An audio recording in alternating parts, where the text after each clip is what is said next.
O mundo conhece o nome Chernobyl como um sinônimo de catástrofe. Relatórios internacionais falavam em 4.000, 90.000, até 200.000 mortes a longo prazo causadas pelo câncer. Mas para a União Soviética, nos relatórios oficiais de 1986, a contagem parou em um número frio e específico: 31 pessoas. Eles não eram apenas estatísticas em um relatório de Moscou. Eram jovens engenheiros, bombeiros e pais de família. A tragédia os atingiu de 3 formas diferentes: pela força bruta, pelo fogo e pela radiação invisível. A primeira vítima foi Valery Kodenchuk. Ele estava na sala das bombas de circulação no momento exato da explosão. Alguns acreditam que ele foi vaporizado pela explosão radioativa. Outros, que foi esmagado pelo colapso da estrutura. Mas o fato trágico é que o mais provável é que ele permaneça lá até hoje e sepultado sob 1.000 toneladas de concreto e aço radioativo.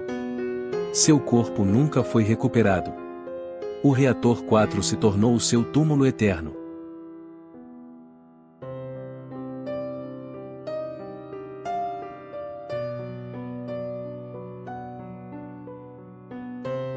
Perto dali, outro homem foi encontrado nos escombros. Vladimir Shachenuk. Diferente de Valery, ele foi resgatado ainda com vida, mas seu corpo estava devastado. Com a coluna fraturada, costelas quebradas e queimaduras severas, ele foi levado às pressas para o hospital. Às 6 da manhã, ele não resistiu. Foi a primeira testemunha ocular do apocalipse a ser silenciada. Quando os bombeiros chegaram ao local, seus medidores manuais marcavam apenas 3,6 roentgens por hora. Eles olharam para o aparelho e pensaram que a situação era grave, mas controlável. O que eles não sabiam é que 3,6 não era a leitura real. Era apenas o limite máximo do ponteiro daquele aparelho. Para entender o erro fatal, precisamos diferenciar duas medidas, o Röntgen e o Sievert. O Röntgen, usado na época, mede a radiação presente no ar. É como medir a intensidade de uma chuva caindo.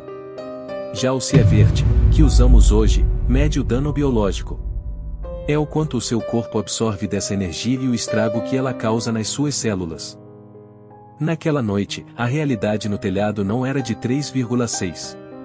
A radiação real chegava a 15.000, talvez 20.000 roentgens por hora. Traduzindo para o dano humano, uma dose de 4 sieverts já é capaz de matar 50% das pessoas expostas. Estima-se que, naquela noite, aqueles homens receberam doses entre 10 e 16 sieverts. Eles já eram mortos caminhando. Mas seus corpos ainda não sabiam disso. Meia hora depois, os bombeiros começaram a cair. Primeiro veio o gosto de metal na boca, depois os vômitos incontroláveis. A pele deles, queimada pela radiação, começou a escurecer. Eles foram levados às pressas para o Hospital 126 de Pripyat. Lá, as enfermeiras arrancaram suas fardas. Os contadores Geiger gritavam. As roupas estavam tão radioativas que foram jogadas imediatamente no porão. Elas continuam lá até hoje. Um santuário silencioso e mortal, provando que eles carregavam a poeira do combustível nuclear na própria pele. Os médicos de Pripyat perceberam que aquilo estava além da capacidade deles. No dia seguinte, todos os bombeiros foram colocados em aviões e enviados para o Hospital número 6, em Moscou. Eles partiram com esperança, achando que seriam curados pelos melhores especialistas da União Soviética. Mas a verdade é que, eles não estavam indo para um hospital. Estavam indo para o local de sua morte. Enquanto os bombeiros lutavam lá fora, dentro da sala de controle, o pesadelo era outro. Alexander Akimov e o jovem Leonid Toptunov acreditavam que o reator ainda estava intacto. O chefe deles, Anatoly Dyatlov, ordenou que bombeassem água para resfriar o núcleo.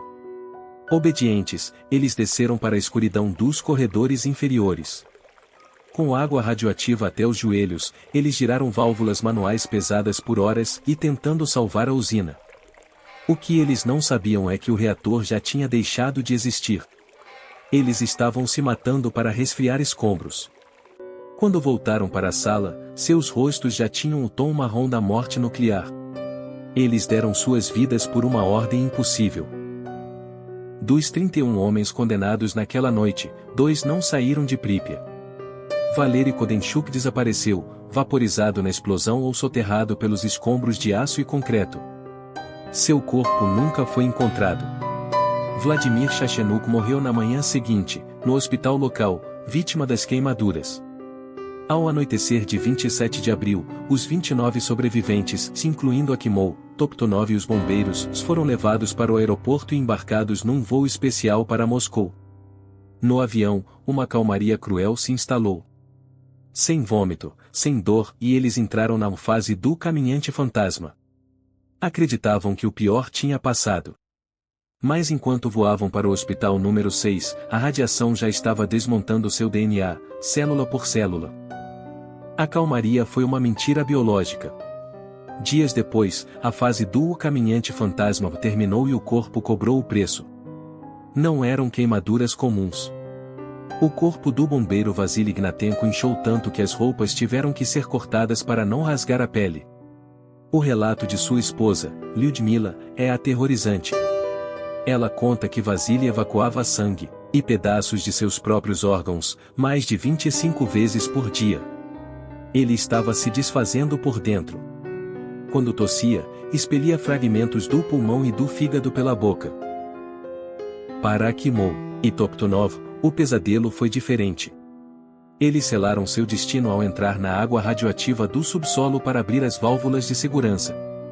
A exposição direta à radiação beta causou o que os médicos chamam de um bronzeado nuclear.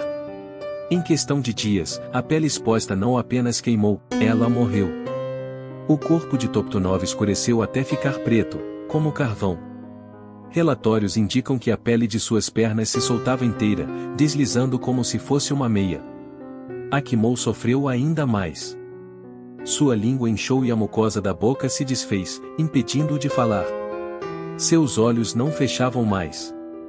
Sem medula óssea para produzir células novas, eles apodreciam vivos e plenamente conscientes. Até o momento final, Akhimov tentava sinalizar com os olhos, repetindo mentalmente a frase que disse enquanto ainda podia falar: "Eu fiz tudo certo.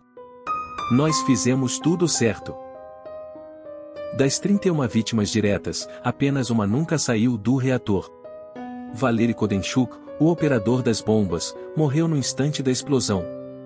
Seu corpo nunca foi recuperado. O próprio reator 4 se tornou seu túmulo e seu sarcófago. Já Vladimir Shachenuk teve um destino perturbador. Ele morreu horas depois e foi enterrado às pressas numa vila próxima, Chistogalovka. Mas a radiação lá era tão intensa que a vila inteira precisou ser destruída. Um ano depois, seu corpo foi exumado e levado para Moscou, para se juntar aos seus colegas. Mas para os outros 27, bombeiros, engenheiros e seguranças levados ao hospital número 6 em Moscou, o fim foi diferente. Quase todos morreram em um intervalo brutal de 2 semanas em maio. Os corpos eram tão radioativos que se tornaram perigosos para as famílias. O protocolo no cemitério de Mitinskoye foi estritamente militar. Eles foram envoltos em plásticos e colocados em caixões de madeira. Depois, esses caixões foram lacrados dentro de caixões de zinco, selados com solda grossa. Não para proteger os corpos da terra, mas para proteger a terra dos corpos. Caminhões de cimento despejaram concreto sobre as covas, selando-os para sempre. Ali jazem, lado a lado, os heróis de Chernobyl.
Mas a lista de heróis não termina no cemitério de Moscou.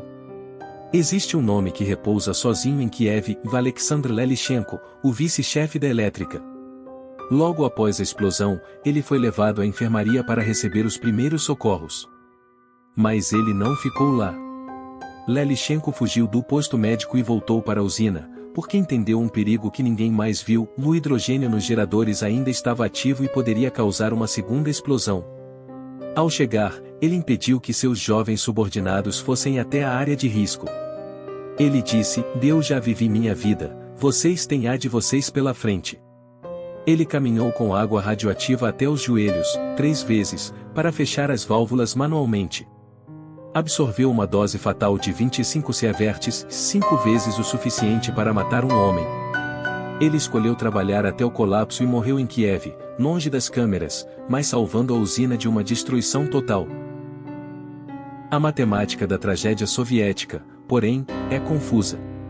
Oficialmente, a contagem de vítimas de 1986 para em 31 mortes.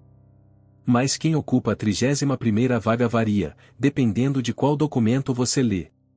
Alguns relatórios citam Leonid Ivanenko, que sofreu um ataque cardíaco na usina, mas não por radiação. Outros incluem o cineasta Vladimir Shevchenko, que documentou o reator destruído e morreu meses depois devido à exposição severa. Mas, para a história, o ciclo de mortes diretas se encerra de forma silenciosa com uma mulher. O último nome confirmado de síndrome aguda da radiação foi o de Kladia Luzganova. Ela não era bombeira. Não era cientista. Era apenas uma guarda de segurança que permaneceu em seu posto, vigiando um canteiro de obras a 200 metros do reator. Enquanto o mundo tentava esquecer o desastre, Kladia lutava sozinha no hospital número 6. Ela resistiu por 96 dias. Morreu no final de julho, longe de casa, e foi sepultada no mesmo campo de concreto em Moscou.